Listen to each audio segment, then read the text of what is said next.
今天弹棉花组合一上午就弹崩2次，花花越来越会拿捏爷爷了。8点半，爷爷叫回家，叶子马上就乖乖回去了。爷爷走进院子来接花花，花宝鸡却趴在前台不肯走。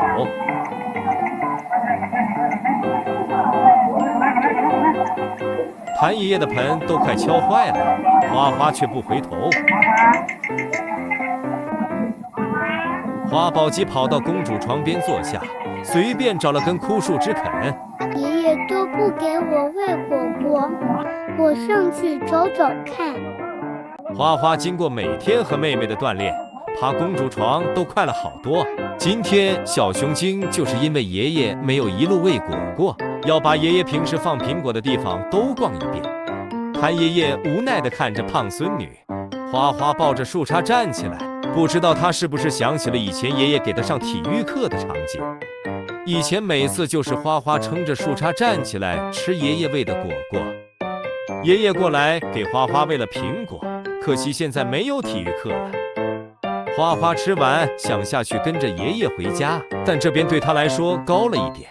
谭爷爷绕到前面，引导花花走这边下来。平时在叶子面前觉得花花小小的，和爷爷对比起来，才发现花花长大了不少。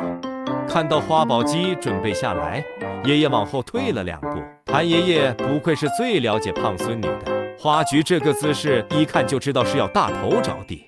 爷爷后退，给他留出足够的空间。姨们，我这个落地动作如何？嘴花压住没有？爷爷的耐心太好了，花了20多分钟接花花回去。花菊还不走寻常路，从小树丛钻回去了。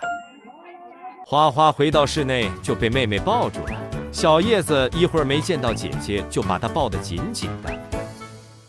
2姐妹黏了一会儿，叶子就去睡觉了。花宝鸡还是那个不爱睡觉的调皮小熊，他来回鼓涌着，准备玩个倒立，没想到，哎呀，这只是意外，幸好妹妹在睡觉没看见。2姐妹还是挤在这个小床上面一起睡。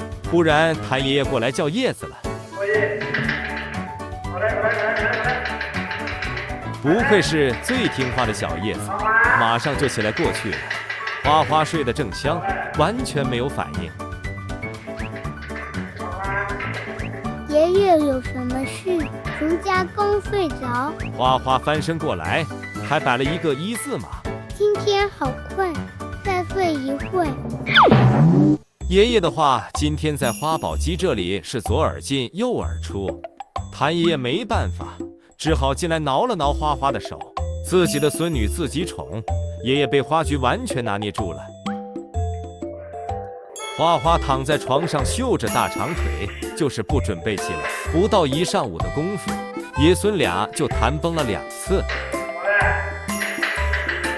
爷爷在教学啊，我不是叫过来吗？叶子都吃完加餐回来了，爷爷还在哄花花过去。小叶子都吃惊地转过头去看姐姐。大头姐今天好叛逆哦。花宝鸡居然又睡着了，谭爷爷只好放弃了。花花睡了几分钟就起来和妹妹一起吃竹子了。